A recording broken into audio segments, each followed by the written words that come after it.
They say nobody can make you feel a certain way.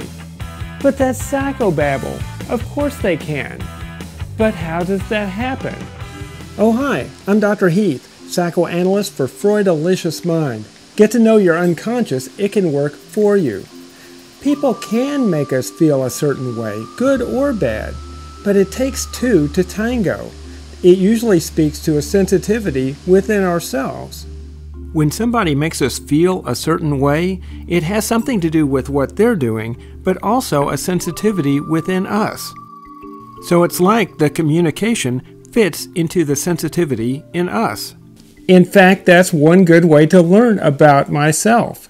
Sometimes this is a handy way to get rid of those pesky emotions you don't want to deal with. Filled with anger?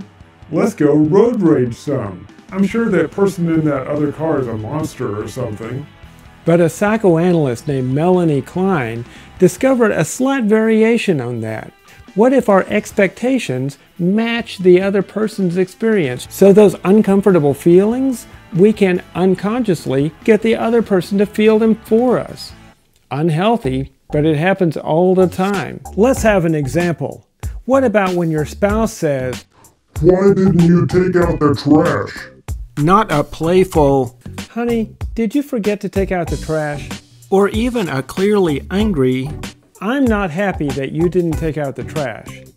So my original statement carries emotional weight, but people will hear it differently based on who they are and their sensitivities. One way would be for the other person to hear the emotion and respond with empathy. "I forgot. I'm sorry. But you seem upset." But that mature road is hard to hold on to. Too often the communication hits us in a sensitive spot. "I'm sorry, I'm just a bad person. See, this proves it." Or maybe the very same communication might hit another person completely differently because of their different sensitive spots. "I can't believe you're always getting on to me." Sometimes it can't be avoided. It's just the ups and downs of relationships. And sometimes it tells us who the other person really is, as long as you're listening. But it's always an opportunity to get to know ourselves.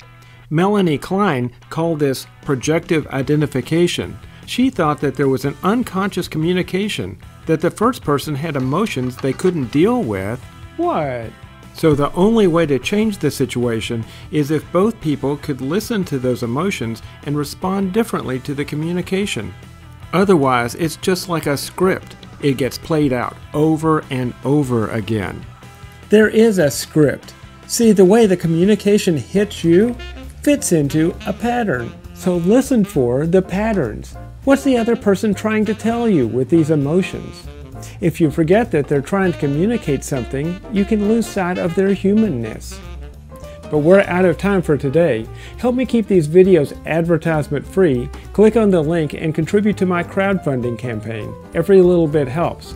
And if you like these videos, please subscribe and share. I'm here, Freudalicious Mind, Thursdays 7 Central, here on YouTube.